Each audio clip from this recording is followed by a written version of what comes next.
Everyone, welcome back to our chemistry class.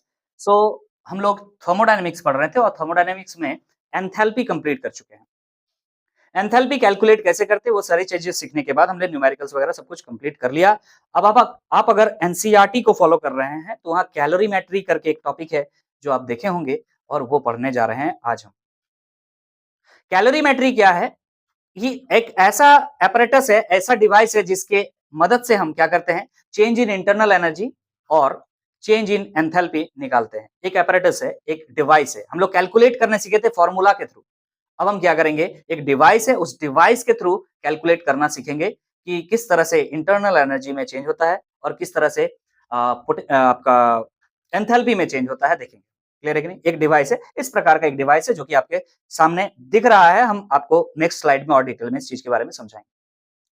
तो जैसे कि मैंने बताया कि कैलोरीमेट्री ये टॉपिक है। What is calorimetry? अगर इस तरह से पूछा जाए आपसे तो क्या करेंगे आप? ध्यान से देखिएगा। Practical measurement. अभी तक जो मेजरमेंट आपने किया वो क्या था? थ्योरेटिकल मेजरमेंट था। कैलकुलेशन वगैरह जो भी कर रहे थे, डेरिवेशन वगैरह जो भी कर रहे थे, हम लोग थ्योरेटिकली कर रहे थे। अब यहां पर एक डिवाइस है, इसके थ्रू हम प्रैक्टिकली चीजों को सीखेंगे। बोल रहा practical measurement of heat change. क्या? Practical measurement of heat change in a chemical और फिजिकल चेंज। मतलब क्या है? कोई केमिकल प्रोसेस हो सकता है, ए से बी बन चुका है, या कोई फिजिकल प्रोसेस है, मतलब ए से बी नहीं बना, ए ही में है लेकिन स्टेट चेंज हो गया, सॉलिड से लिक्विड बन गया, ऐसा कुछ है। तो इन दोनों ही प्रोसेस में जो हीट का चेंज होगा, उस हीट चेंज को अगर आप कैलकुलेट कर रहे हैं, उस प्रोसेस का नाम है कैलोरीमेट्री। लिख रहा है is known as calorimetry. Clear है कि नहीं है? हीट चेंज कैसे कैलकुलेट करें ये देखना है आपको इस डिवाइस को। क्लियर है कि नहीं? ये डिवाइस है, this is not calorimetry, this is calorimeter.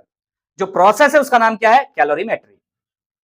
Measurements are done in an apparatus called calorimeter. जिस डिवाइस में हम ये जो हीट चेंज है जिसको कैलकुलेट करेंगे वो कौन सा डिवाइस है? कैलोरीमीटर। ये जो डिवाइस है ये कैलोरीमीटर कहलाता है। ओके, ये जो मेजरमेंट है दो कंडीशंस पर कैलकुलेट किया जाता है। ध्यान दीजिएगा, measurement can be made under to conditions. यहां पे जो मेजरमेंट होता है दो कंडीशन में होता है। कौन सा दो कंडीशन? एक कंडीशन लिख रहा है एट कांस्टेंट वॉल्यूम। ध्यान दीजिएगा, हीट एट कांस्टेंट वॉल्यूम। तो यहां से आपको ये बात समझ में आ रहा होगा, हीट मतलब क्यू एट कांस्टेंट वॉल्यूम, ये है। और सेकंड कंडीशन बोल रहा है heat at constant pressure. Eight constant pressure मतलब हीट एट कांस्टेंट प्रेशर। अरे बच्चा समझ में नहीं आ रहा है? अगर आप लास्ट वीडियो देख करके आए हो तो आपको समझ में आ रहा होगा, हीट एट कांस्टेंट वॉल्यूम को ही क्या कहते हैं? Change in internal energy. और हीट एट कांस्टेंट प्रेशर को ही क्या कहते हैं? Change in enthalpy. इसका मतलब अगर आप समझ पा रहे हैं कि जो हीट चेंज हम कैलकुलेट कर रहे हैं, अगर कांस्टेंट वॉल्यूम पर कर रहे हैं तो जो आप निकाल रहे हैं वही क्या है? इंटरनल एनर्जी में चेंज। एक्चुअली हीट निकालते हैं। और कांस्टेंट वॉल्यूम अगर कर दिया जाए, कांस्टेंट अगर वॉल्यूम कर दिया जाए तो इंटरनल एनर्जी निकल जाएगा। समझ में आ रहा कि कितना चेंज हुआ इंटरनल एनर्जी। और अगर यही जगह पर प्रेशर को कांस्टेंट कर दिया जाए, अगर प्रेशर को कांस्टेंट कर दिया जाए और आप हीट में क्या चेंज हुआ ये कैलकुलेट कर लिए तो क्या निकल दिया? एंथैल्पी में चेंज। तो प्रोसेस क्या है समझ में आ गया? दो तरीके से हम इस चीज को कैलकुलेट करेंगे। इंपॉर्टेंट कौन सा है? तो ज्यादा इंपॉर्टेंट ये वाला है, इस बात को ध्यान रखिएगा। एट कांस्टेंट वॉल्यूम वाला ज्यादा इंपॉर्टेंट है, बाकी दोनों हम लोग डिस्कस करेंगे, कोई दिक्कत नहीं है। क्लियर है कि नहीं है? हीट एट कांस्टेंट वॉल्यूम निकालेंगे मतलब इंटरनल एनर्जी में चेंज निकल जाएगा। हीट एट कांस्टेंट प्रेशर निकालेंगे तो एंथैल्पी में चेंज निकल जाएगा। किस तरीके से निकालेंगे वो हम नेक्स्ट स्लाइड में आते देखेंगे। इसके बारे में डिटेल में चर्चा नेक्स्ट स्लाइड में होगा। यहां पर बस आपको दिखाने के लिए बताया गया कि इस तरह का कुछ एक डिवाइस है जहां पर हम क्या करते हैं, हम लोग QV निकालते हैं, मतलब हीट एट कांस्टेंट वॉल्यूम निकालते हैं, that is change in internal energy. अरे QV का मतलब चेंज इन इंटरनल एनर्जी निकालते हैं। मतलब सर QP निकालने के लिए कोई और डिवाइस है? हाँ, प्रेशर को कांस्टेंट करना पड़ेगा। इस सिचुएशन में जो हमने यहाँ पर बनाया, यहाँ पर वॉल्यूम कांस्टेंट है, प्रेशर नहीं। क्लियर है कि नहीं? आगे हम डिस्कस करेंगे, नेक्स्ट स्लाइड में चलते हैं। अब हम आगे बढ़ रहे हैं, ध्यान दीजिएगा। सो पहला मेजरमेंट हम करने जा रहे हैं डेल्टा U का। तो हेडिंग लिखे हम measurement of delta U। Delta U का मेजरमेंट का मतलब क्या है? कांस्टेंट वॉल्यूम में हीट का मेजर करना, QV मेजर करना। क्लियर है कि नहीं है? अच्छा, तो इसको मेजर करने के लिए जो डिवाइस है उसका नाम है बॉम्ब कैलोरीमीटर। क्या नाम है? Bomb calorimeter. अब इसका नाम बॉम्ब कैलोरीमीटर क्यों है अभी आपको समझ में आ जाए। ये जो आपको डिवाइस दिख रहा है this is bomb calorimeter. NCERT में आप जाकर के देख सकते हैं, आराम से क्लियरली दिखेगा। यहाँ पे स्केच डायग्राम हमने बनाया है, एज इट इज नहीं, sketch diagram. Okay, for chemical reaction, जब भी कोई केमिकल रिएक्शन हो रहा है, heat absorbed eight constant volume, heat क्या होगा, एब्जॉर्ब होगा। कांस्टेंट वॉल्यूम पर अगर होगा, उस चीज को मेजर करने के लिए जिस डिवाइस का यूज होता है उसे कहते हैं बॉम्ब कैलोरीमीटर। तो लिख रहा है in for chemical reaction heat absorbed eight constant volume is measured in a bomb calorimeter. माने जिसमें ये जो हीट एब्जॉर्ब हो रहा है ना केमिकल रिएक्शन में, कोई केमिकल रिएक्शन करा रहे हैं और उस केमिकल रिएक्शन में हीट कितना एब्जॉर्ब हो रहा है, इसको हमको मेजर करना है, तो उसके लिए आपको क्या लाना पड़ेगा, बॉम्ब कैलोरीमीटर लाना पड़ेगा। और बच्चा एक बार सवाल आया, लिखा हुआ था बॉम्ब कैलोरीमीटर की जगह constant volume calorimeter, constant volume calorimeter. तो बच्चा को पता ही नहीं है कि कांस्टेंट वॉल्यूम कैलोरीमीटर क्या है। अरे बॉम्ब कैलोरीमीटर को ही कांस्टेंट वॉल्यूम कैलोरीमीटर कहते हैं। यहाँ बॉम्ब कैलोरीमीटर का हो चाहे कांस्टेंट वॉल्यूम कैलोरीमीटर का हो, एक ही बात है। क्यों? क्योंकि यहाँ पे सब जगह आपको दिख रहा है डिवाइस सील्ड है चारों तरफ से, वॉल्यूम चेंज नहीं हो रही है। क्लियर है कि नहीं? अब सुनिए ध्यान से, हमारा टारगेट क्या है, ध्यान दीजिए कौन क्या है, थोड़ा समझाने की कोशिश करते हैं। देखिए ये जो बाहर का कंटेनर आपको दिख रहा है, ये ग्लास का बना हुआ है, इसमें पूरा पूरा पानी भरा हुआ है, वाटर पूरा फील्ड है। क्लियर है? ध्यान से समझिएगा, वाटर फील्ड। ओके, ये जो आपको दिख रहा है ये क्या है, यहां दिख रहा है ये क्या है, स्टील है। मतलब इसको मिक्स करने के लिए एक स्टील डाला हुआ है, और ये चारों तरफ से क्या है, सील्ड है।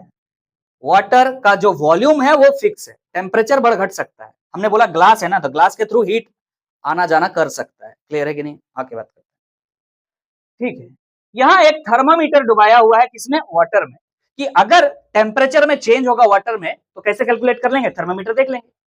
क्लियर है कि नहीं? आगे बात करते हैं। अच्छा, ये बुरा चीज क्या है, इसका नाम दे रहा बॉम्ब, लेकिन क्या है समझिएगा ध्यान से। ये भी एक कंटेनर है। ये जो बाहर का कंटेनर आप देख रहे हैं जिसमें पानी भरा हुआ है, उसके अंदर एक कंटेनर है जो कि स्टील का बना हुआ है। किसका कंटेनर है, स्टील का कंटेनर। आपको पता है कि स्टील के अंदर अगर आग लगा दिया जाए और स्टील को बाहर से छुआ जाएगा तो क्या आपको हीट फील होगा, टेम्परेचर फील होगा कि नहीं होगा, हीट हो जाता है। यस, स्टील तो गर्म होता है। तो उस प्रकार का स्टील बना हुआ है, स्टील का ये कंटेनर बना हुआ है, जिसमें इस जगह पर एक सैंपल रखा हुआ। क्या है सैंपल, दिख रहा है सैंपल लिखा हुआ, क्या है सैंपल, कुछ भी लीजिए, मान लीजिए कार्बन ले लिया, अरे कार्बन ले लीजिए, ग्रेफाइट ले लीजिए, मान लीजिए हमने यहाँ ग्रेफाइट रख लिया, एक सैंपल रख लिया। अब क्या करेंगे, यहां दिख रहा है आपको दो तार बाहर आया है, इसको बोल रहे हैं फायरिंग लीड्स। फायरिंग लीड्स का मतलब यह है कि इस कार्बन को, अगर ये जो सैंपल है इसको हमको बर्न करना, जलाना है, कंबशन करेंगे। क्या करेंगे, कंबशन करेंगे। तो जरा बताओ, अगर कंबशन करेंगे तो यहां पर टेम्परेचर इंक्रीज होगा, हाँ कि ना? अरे कंबशन करेंगे तो हीट रिलीज होगा ना, यहां से जो हीट रिलीज होगा, मान के चलिए पहले जो टेम्परेचर था वाटर का, वो पहले टेम्परेचर था, let's suppose the temperature of water, initial temperature of water is T1। कहां से पता चला, थर्मामीटर डुबा के चेक कर लिया। अब यहां पर जैसे ही कंबशन हुआ, फायर कर दिए, कंबशन हुआ तो हीट आया, हीट आया तो हीट जो है ट्रांसफर हुआ। कहां पे ट्रांसफर हुआ बच्चा, ये जो पानी है इसके चारों तरफ, इस स्टील के चारों तरफ क्या है, पानी है। तो टेम्परेचर इस पानी का पहले कितना था, T1 था। अब टेम्परेचर इंक्रीज हो जाएगा ना, हीट आया तो। यस और नो? लेट्स सपोज टेम्परेचर क्या हो चुका है, T2 हो चुका है, कन्वर्ट हो चुका है टेम्परेचर। क्यों? समझ में आ रहा है ना, कंबशन होगा तो हीट रिलीज होगा, और ये हीट इस स्टील के कंटेनर के थ्रू बाहर वाटर तक पहुंचेगा, और इस T2 को हम मेजर कर लेंगे किससे, इस थर्मामीटर के हेल्प से। तो यहाँ टेम्परेचर में चेंज हो रहा है, आपको दिख रहा है। क्लियर है कि नहीं? इस टेम्परेचर चेंज के मदद से हम हीट निकाल सकते हैं कि हीट फ्लो कितना हुआ है, कब, या हर जगह, हर सिचुएशन में। आप देख रहे हैं वॉल्यूम को हमने फिक्स किया हुआ है, वॉल्यूम चेंज नहीं हो रहा है। यहां पर एक जगह बना हुआ है जिसको हमने लिखा है ऑक्सीजन इनलेट। ऑक्सीजन इनलेट का मतलब है कि देखिएगा, इस स्टील के कंटेनर के अंदर ऑक्सीजन प्रेजेंट होना जरूरी है। दिमाग में आएगा ऐसा क्यों बोल रहे हैं, क्योंकि अगर किसी भी चीज को आप कंबशन करेंगे तो ऑक्सीजन का प्रेजेंस होना चाहिए ना, बिना ऑक्सीजन के कैसे जलाओगे, इसलिए ऑक्सीजन भर के रखे हो। क्लियर है कि नहीं है? समझ में आ रहा? बाकी सारा फंक्शन हम आपको बता दिए। यहाँ पर जो ऑक्सीजन है अंडर प्रेशर है, ऑक्सीजन अंडर प्रेशर है, मतलब आराम से आप नहीं भरे हो ऑक्सीजन को, प्रेशर लगा के भरे हो। काफी ज्यादा ऑक्सीजन आपने वहां पर भरा है, मतलब जितना सैंपल है ना उसको पूरा बर्न करने का ये औकात रखता है। ये बोलने का मतलब है कि एनफ अमाउंट में ऑक्सीजन आपने यहाँ पर फिल किया हुआ है। क्लियर है? चलिए अब आगे बात करते हैं। ये जो स्टील का कंटेनर है इसी का नाम क्या दिया गया है, बॉम्ब, और इसलिए इसे क्या कहा जाता है, बॉम्ब कैलोरीमीटर। और नाम बॉम्ब ही क्यों दिया है, क्योंकि इसके अंदर क्या होगा, कंबशन होगा भाई, कंबशन होगा, जलेगा। कोई भी चीज जल रहा होता है तो उसको हम जनरली क्या कहते हैं, बॉम्ब कहते हैं ना, तो इसीलिए बॉम्ब नाम दे दिया गया, और कुछ इसके पीछे कोई बहुत बड़ा हिस्ट्री नहीं। ठीक है, आगे बात करते हैं। तो हमें क्या कैलकुलेट करना भाई? Heat absorb. कौन हीट एब्जॉर्ब किया? ये जो वाटर है हीट एब्जॉर्ब किया है, तभी ना टेम्परेचर बढ़ा है। समझ में आ रहा है कि नहीं आ रहा है? ये जो कंबसन हुआ, ये जो जला है, ये जो कार्बन है, मान लीजिए कोई सैंपल है, ये जो जला है, इससे क्या हुआ? हीट रिलीज हुआ है। ये हीट रिलीज को बस मेजर कर लीजिए, इसके वजह से ही तो टेम्परेचर चेंज हुआ है वाटर का। तो क्या निकल जाएगा यार? एट कांस्टेंट वॉल्यूम हीट निकल जाएगा, और एट कांस्टेंट वॉल्यूम अगर हीट निकाल रहे हो तो क्या निकाल रहे हो? इंटरनल एनर्जी ही तो निकाल रहे हो, चेंज इन इंटरनल एनर्जी निकाल रहे हो। चलिए, अगर टेम्परेचर चेंज हो गया है तो इंटरनल एनर्जी चेंज हो गया, पता है कि नहीं? Change in internal energy equal to NCV delta T. तो डेल्टा टी हो गया, अगर मतलब चेंज इन टेम्परेचर हो गया तो इंटरनल एनर्जी ऑटोमेटिक चेंज हो चुका है। तो इसके लिए कैलकुलेशन वगैरह जरूरत पड़ता है, जैसे कि हम यहाँ पर लिख सकते हैं change in temperature. Change in temperature, पहले बताइए चेंज इन टेम्परेचर क्या हो जाएगा, जिसे आप डेल्टा टी कह रहे हो? कितना खास रहे हो? Change in temperature, final temperature कितना है? T2 minus initial temperature T1। ये किस वजह से हुआ? किस वजह से हुआ? कंबशन के वजह से हुआ, है ना? इस कंबशन के वजह से हीट रिलीज हुआ है, तो हम नीचे लिखने जा रहे हैं हीट ऑफ कंबशन। हम शॉर्टकट में लिख दें, समझ जाओगे ना? COMB लिखे हैं, हीट ऑफ कंबशन। और ये हीट ऑफ कंबशन किसके बराबर होगा, जरा बता सकते हैं? बोले सर हीट ऑफ कंबशन जो है ना, ये बाहर जा रहा है, ये हीट कहां जा रहा है? वाटर के पास जा रहा है। आप बोल सकते हो ये बॉम्ब उतना ही हीट होगा जितना कंबशन में हीट रिलीज होगा। तो हम यहां पर लिख सकते हैं Q of bomb, Q of bomb. ठीक है, लेकिन एक बात ध्यान रखना होगा, Q ऑफ बम तो लिख दिए, लेकिन ये हीट जो है, ये बम क्या कर रहा है? रिलीज कर रहा है ना गेन कर रहा है? सर ये तो वाटर में खुद के हीट को दे रहा है, रिलीज अगर कर रहा होता है तो माइनस साइन आपको हीट में लगाना पड़ता है। तो heat of combustion is equal to आप लिख सकते हैं negative of heat of bomb. Clear है कि नहीं यहां तक? Okay sir. और हीट ऑफ बम कैसे लिख सकते हैं? अरे कांस्टेंट वॉल्यूम है ना बम का, वॉल्यूम कांस्टेंट है, इसका मतलब क्यू भी है वो। बाद में हम आपको इस बात को समझाएंगे। ओके, कैसे निकाल सकते हैं? कोई फॉर्मूला है आपके पास क्यू भी का? Yes sir. क्या होता है क्यू भी equal to NCV delta T? नहीं पढ़ते? क्यू भी इक्वल टू क्या होता है? NCV delta T. CV क्या है? स्पेसिफिक, या फिर आप कह सकते हैं molar heat capacity. Molar heat capacity किसके लिए? बॉम्ब के लिए। फिलहाल बॉम्ब, बॉम्ब के अंदर क्या है? बॉम्ब के अंदर ये जो सैंपल आपने दिया है, उस सैंपल का मोलर हीट कैपेसिटी आपको दिया हुआ रहेगा सवाल में, तो उसके आप पुट कीजिएगा यहाँ। क्लियर है कि नहीं? तो आप यहाँ पर माइनस लिख दिए हैं, और Q ऑफ बम को क्या लिख सकते हैं? N। मान लीजिए अंदर में जो सैंपल आपने लिया है वो कितना लिया है? 1 मोल लिया है। कितना लिया है? 1 मोल ही लेना है, हमेशा इस बात को ध्यान रखना होता है। क्या कितना मोल लिए हैं? 1 मोल लिए हैं, तो N का वैल्यू कितना हो जाएगा? 1 हो जाएगा। बाकी जो बचा वो क्या बचा? C। यहाँ पे कांस्टेंट वॉल्यूम है, सबको पता है, लेकिन किसके लिए लिख रहे हो? तो यहाँ पर हम बेस में लिख देते हैं बॉम्ब। तो ध्यान रखना है, यहाँ पर बॉम्ब है,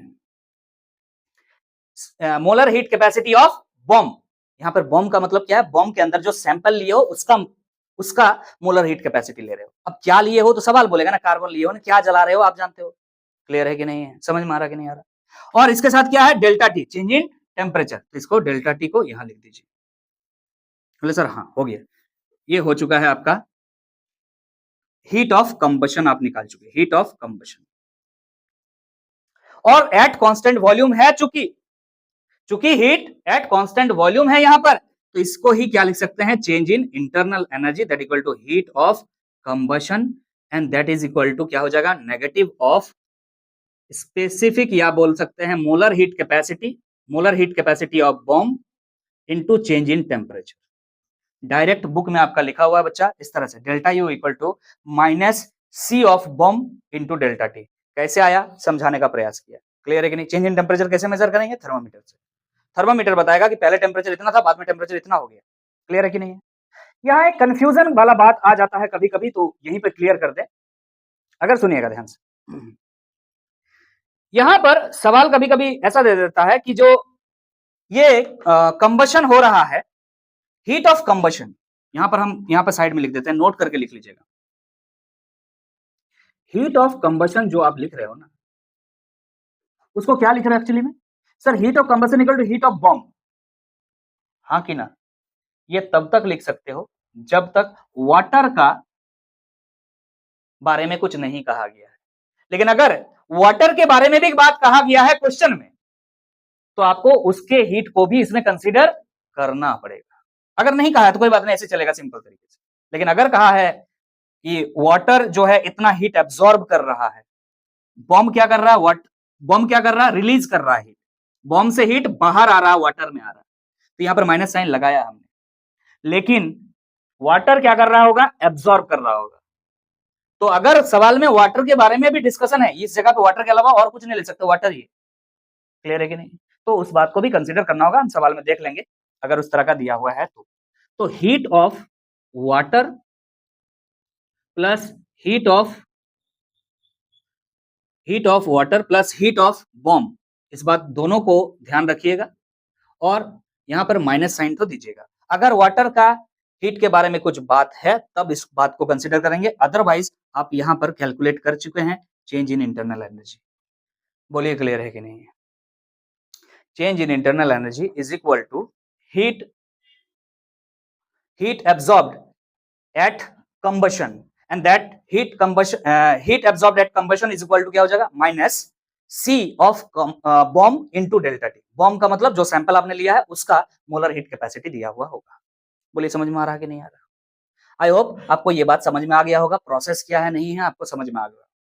ये फॉर्मूला है मेन, अगर वाटर के बारे में बात कहा रहे तो वाटर को इंक्लूड करेंगे, अदरवाइज करने की आवश्यकता नहीं। बोले सर अगर ऐसा लिख रहे हैं तो यहां पर ये फॉर्मूला चेंज हो जाएगा, हाँ ये भी चेंज हो जाएगा। यहाँ पे क्या लिखे हो, heat capacity of bomb delta T, तो ये इसका वैल्यू है, ये सर नो, ये इसका वैल्यू है। ये किसका वैल्यू है, heat absorbed by heat released by bomb, इसका वैल्यू है। लेकिन हीट एब्सॉर्ब्ड बाय वाटर का वैल्यू यहाँ पर आपको नहीं दिख रहा है, तो क्या लिखना होगा यहाँ पर, सी, यहाँ पर दिख रहा है सी ऑफ बॉम्ब था इसके वजह से, तो वाटर की वजह से क्या होगा, सी ऑफ वाटर डेल्टा टी। बात समझ में आ रहा है? अरे भाई दोनों को ऐड करना होगा ना, ये सिर्फ किसके लिए लिखे हो तुम, इसके लिए लिखे हो, ये लिखोगे तो क्या लिखना होगा, फिर से वही formula NCV delta T, N कितना मोल वाटर लिए हो, समझ में आ रहा है? सी वी के जगह क्या लिखोगे, c of water, molar heat capacity of water into delta t, water में कितना चेंज हो रहा है टेम्परेचर, समझ में आ रहा है कि नहीं यार? उस बात को कंसीडर करके आप करेंगे, बाकी जरूरत नहीं पड़ेगा आपके बोर्ड्स के लेवल में, तो जरूरत नहीं पड़ेगा, आगे के लिए हमने ये बातें बता दिया। अब हमारा टारगेट है कि मेजरमेंट ऑफ डेल्टा यू के बाद डेल्टा एच भी निकालें, तो चलिए नेक्स्ट स्लाइड में हम चलते हैं। अब हम देखने जा रहे हैं measurement of change in enthalpy that is delta H. इसके लिए जो कैलोरीमीटर यूज होता है ये भी कैलोरीमीटर ही है, but this is not bomb calorimeter. ये जो कैलोरीमीटर आपको दिख रहा है, ये जो डिवाइस आपको दिख रहा है, ये ऊपर से ओपन है, ओपन कंटेनर है, मतलब यहां जो प्रेशर लग रहा होगा, मान लीजिए सॉल्यूशन इतना तक है, यहाँ पे यहां तक क्या भरा हुआ, रिएक्शन मिक्सचर, जो रिएक्शन हो रहा है वो यहां तक भरा हुआ है, तो ऊपर से एक प्रेशर लग रहा होगा। आपको ये बात पता है कि यहाँ पे जो प्रेशर लग रहा है वो कौन सा प्रेशर है, एटमॉस्फेरिक प्रेशर, और वो एटमॉस्फेरिक प्रेशर कितना के इक्वल हो सकता है, 1 atm, मतलब प्रेशर क्या कर दिया आप, कांस्टेंट कर दिया, एटमॉस्फेरिक प्रेशर है। Okay okay, volume is allowed to expand, कोई दिक्कत नहीं है, वॉल्यूम चेंज हो सकता है। ओके, ये बात समझ में आ रहा है? ये जो कंटेनर है वो फॉर्म्ड पॉलीस्टाइरीन कप से बना हुआ था। फॉर्म्ड का मतलब क्या है, फॉर्म जानते हो, फॉर्म, थर्मोकॉल वगैरह ये सब जानते हो, फॉर्म्ड। पॉलीस्टाइरीन आपको क्या बोलते हैं, पॉलीमर नाम का एक केमिस्ट्री में चैप्टर था क्लास 12 में, वो हट चुका है, लेकिन पॉलीस्टाइरीन का मतलब समझिए एक तरह का पॉलीमर है। क्या है, पॉलीमर, समझ में आ रहा है? ठीक है, पॉलीइथीन समझ में आता है, इथीन पढ़े हो, क्लास 10 में पढ़े हो ना, पॉलीइथीन मतलब ढेर सारे इथीन, उसी तरह स्टाइरीन एक ऑर्गेनिक कंपाउंड है, पॉलीस्टाइरीन ढेर सारे स्टाइरीन मिलकर के, मतलब उसी को बोलते हैं। तो फॉर्म्ड से याद रखो, फॉर्म्ड कप है ये। ओके, इसमें हमने रिएक्शन का मिक्सचर को डाल दिया है और थर्मामीटर लगा दिया है मेजर करने के लिए टेम्परेचर चेंज कितना हो रहा, देखते चलो। हमें क्या निकालना है, चेंज इन एंथैल्पी निकालना है, और ये चेंज इन एंथैल्पी किसके बराबर होता है, हीट एब्सॉर्ब्ड या heat released at constant pressure. यहां प्रेशर को हमने क्या कर दिया है, कांस्टेंट 1 atm, ओपन कंटेनर है। एटमॉस्फेरिक प्रेशर लग रहा है यहां पर बच्चा, एटमॉस्फेरिक प्रेशर, आप कोई एक्स्ट्रा प्रेशर इसमें अप्लाई नहीं कर रहे हो, तो प्रेशर कांस्टेंट हो चुका है। वॉल्यूम ऊपर नीचे हो सकता है, वो डिपेंड करता है कि प्रोडक्ट क्या बन रहा है, इस बात पे डिपेंड करता है। तो आप इस तरह से मेजर करेंगे, और QP का वैल्यू आप डायरेक्टली यहां से लिख सकते हैं, N CP delta T। Temperature में चेंज जो होगा वो किसके मदद से निकाल लोगे आप, थर्मामीटर की मदद से निकाल लोगे। थर्मोमीटर बता देगा कि पहले टेम्परेचर इतना था, रिएक्शन होने के बाद टेम्परेचर इतना है, तो चेंज इन टेम्परेचर उससे निकल जाएगा। सीपी का मतलब क्या है? Molar heat capacity, molar heat capacity, molar heat capacity eight constant pressure, eight constant pressure. Constant pressure पर मोलर हीट कैपेसिटी देगा, किसका दिया रहेगा? रिएक्शन मिक्सचर का दिया रहेगा। रिएक्शन मिक्सचर का मतलब हो सकता है रिएक्शन में ए और बी इन्वॉल्व हुआ है, तो ए का भी दिया रहेगा, बी का भी दिया रहेगा, दोनों को ऐड करके लिखोगे यहाँ पर। क्लियर है कि नहीं है? समझ में आ रहा है कि नहीं आ रहा? ओके। और एन क्या, कितने मोल्स है, कितने मोल्स इन्वॉल्व हुए हैं यहाँ पर। तो इस तरह से आप डायरेक्टली डेल्टा एच का वैल्यू निकाल पाएंगे। इसमें बहुत कुछ लफड़ा नहीं था। बॉम्ब कैलोरीमीटर थोड़ा सा टफ होता है। This is the calorimeter. By the help of this calorimeter we can calculate delta H. You can say the heat absorbed or released at constant pressure. And what type of pressure is here? Atmospheric pressure. Clear है कि नहीं? So this is all about the device we are learning.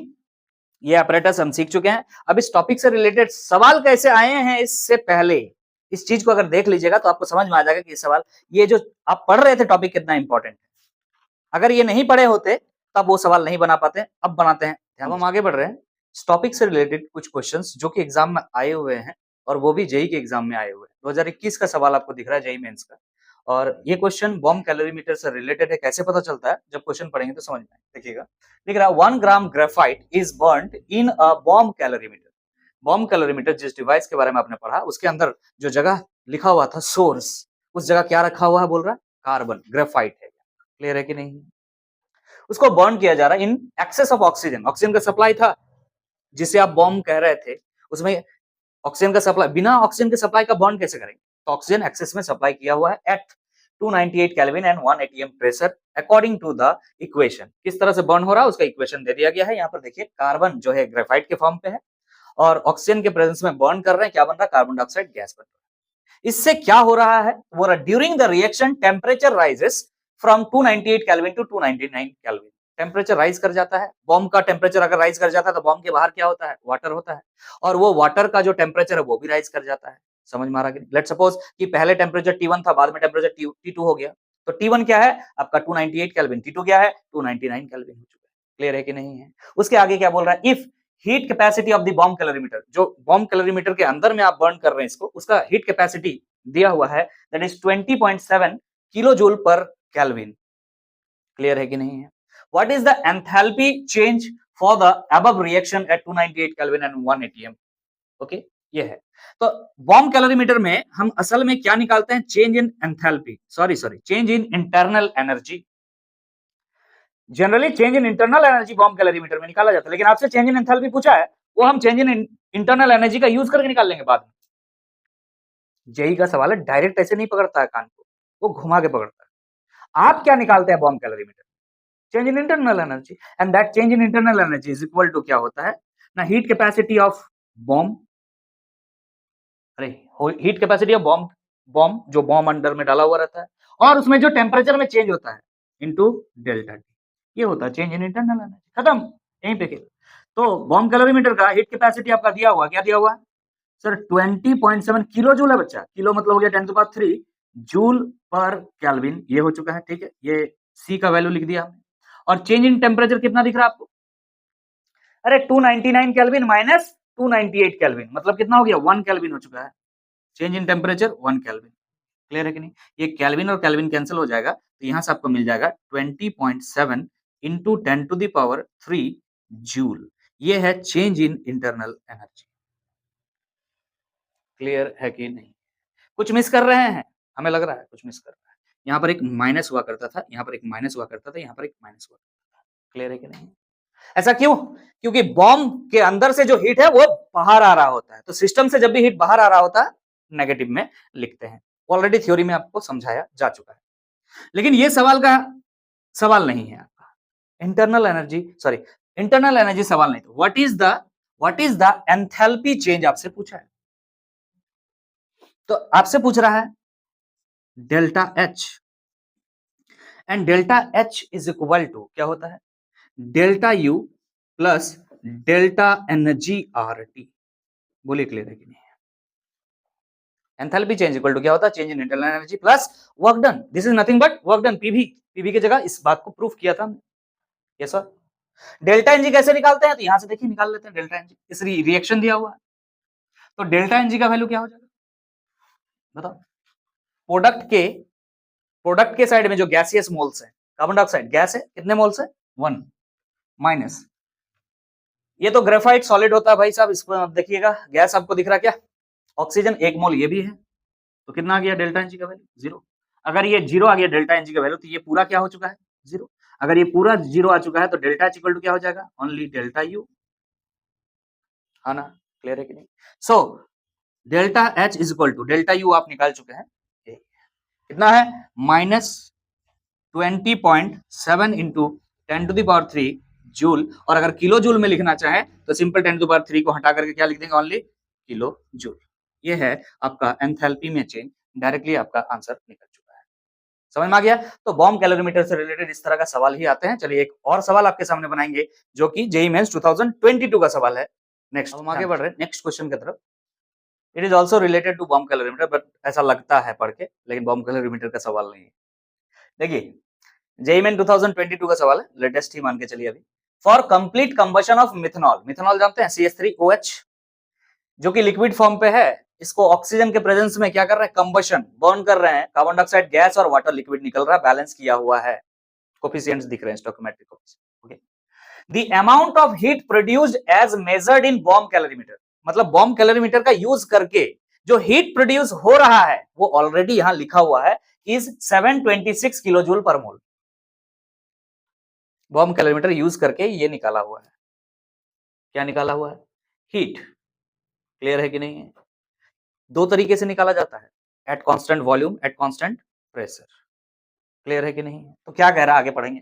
The amount of heat produced as measured in bomb calorimeter is 726 kilo joule per mole, okay, at 27 degree centigrade temperature बता दिया। इस temperature पे जो heat produced निकला है वो bomb calorimeter निकाल के आपको बता दिया है, इतना है। Okay, the enthalpy of the combustion, enthalpy of combustion for the reaction is negative of x kilo joule per mole. मतलब यहाँ x का वैल्यू आपसे पूछा जा रहा है भाई साहब, और वो x का वैल्यू क्या दिया हुआ है यहाँ पर, एंथैल्पी ऑफ कंबशन। ये जो आप इसको बर्न कर रहे हैं मेथनॉल को, इसका एंथैल्पी क्या है, एंथैल्पी क्या है, हीट प्रोड्यूस दिया हुआ है। बात समझ में आ रहा कि नहीं आ रहा। और बॉम्ब कैलोरीमीटर आप बताइएगा जरा, बॉम्ब कैलोरीमीटर जनरली क्या निकाल के बताता है, हीट एट कांस्टेंट वॉल्यूम। क्या, heat at constant volume, yes और नो। क्योंकि बॉम्ब कैलोरीमीटर चारों तरफ से पैक्ड होता है तो वॉल्यूम चेंज नहीं हो सकता, मतलब QV निकलता है, और वो QV कुछ और नहीं, चेंज इन इंटरनल एनर्जी ही तो है। समझ में आ रहा कि नहीं आ रहा। इसका मतलब चेंज इन इंटरनल एनर्जी आपका कितना दिया हुआ है, 726 किलो जूल पर मोल। क्लियर है कि नहीं। ओके, लेकिन एंथैल्पी ऑफ कंबशन पूछ रहा है, मतलब चेंज इन एंथैल्पी पूछ रहा है आपसे। तो change in enthalpy is equal to होता है change in internal energy plus delta energy RT, ये होता है। आर का वैल्यू जो दिया हुआ रहेगा क्वेश्चन में वही लिखेंगे आप, नहीं दिया है तो आप बैठाइए, आपका जो इच्छा है, लेकिन जूल वाला ही बैठाएंगे, 8.314 वाला। यहाँ पर बोल रहा है 8.3 तक लीजिए आप, कैलकुलेशन इजी कराने के लिए आपको बोला जा रहा है, क्योंकि एग्जाम में ऐसे ही कैलकुलेशन के लिए माथा खराब रहता है, तो आपको थोड़ा इजी करने के लिए ये दिया हुआ। ओके, तो चेंज इन इंटरनल एनर्जी यहाँ दिख रहा है 726 किलो जूल बोला बच्चा, तो 10⁻³ जूल पर मोल कर दिया हमने इसको, और डेल्टा एनजी का वैल्यू चाहिए यहाँ से। रिएक्शन दिख रहा है, तो रिएक्शन अगर दिख रहा है तो डेल्टा एनजी का वैल्यू निकालो। प्रोडक्ट्स में जो गैस है उसके कितने मोल्स है, कार्बन डाइऑक्साइड गैस है 1 मोल दिख रहा है, माइनस यहाँ पर ऑक्सीजन गैस है, कितने मोल्स दिख रहा है, 3/2 मोल्स, तो यहाँ पे 3/2 को माइनस कर दे, कितना आ गया 2 - 3/2, दैट इज -1/2 आपको दिख रहा है डेल्टा एनजी का। क्लियर है कि नहीं। सो हम यहाँ पर क्या करेंगे, ध्यान दीजिएगा, यहाँ पर डेल्टा एनजी की जगह पे -1/2 हमने लिख दिया, और आर का वैल्यू 8.3 हमें लेने के लिए बोला गया है। देखिए जूल पर केल्विन पर मोल है, यहाँ जूल में रखना चाहिए, पहले से किलो जूल में दिया हुआ था, उसको जूल में बदल लिया हमने। क्लियर है कि नहीं, क्योंकि यहाँ पर सॉरी 8.3 जूल पर केल्विन पर मोल है। ओके, अब ये सब हटा देते हैं, यूनिट्स हटा देते हैं हम, समझ में आ गया है, ऐसा यूनिट में बदल दिया तो यूनिट्स को हटा करके टेंशन फ्री रहिए आप। 8.3 हो चुका है। ओके, टेम्परेचर कितना है, 27 डिग्री सेंटीग्रेड यहाँ पे दिख रहा है, कितना टेम्परेचर 27 डिग्री, लेकिन केल्विन में लेना होगा, मतलब 273 ऐड कर देंगे 300 केल्विन होता है, ये सब बच्चा जानता है। 300 केल्विन, इसको काट दीजिए, कितना आ जाएगा 150। 150 से इसको मल्टीप्लाई कीजिए, जो भी आंसर आएगा वो किस में आएगा, ये जूल में है, ये भी जूल में है, तो आंसर किस में आएगा, जूल में। यहाँ किस में आंसर दिया हुआ है, किलो जूल में, तो इसको बदल लीजिएगा भाई साहब, किस में, किलो जूल में। अरे समझ में आ रहा कि नहीं आ रहा, ये आपके तक छोड़े हम, ये आप तक छोड़े हम, ये आपके लिए छोड़ दे रहे हैं, ये किलो जूल में निकाल लीजिएगा इसको। अभी जो निकलेगा इसका कैलकुलेशन के बाद वो जूल में निकलेगा, क्योंकि जूल में कन्वर्ट कर चुका है, उसके बाद किलो जूल में बदलना होगा, 1000 से डिवाइड कर दीजिएगा यार, क्लियर है। So it is all about the calorimetry in thermodynamics.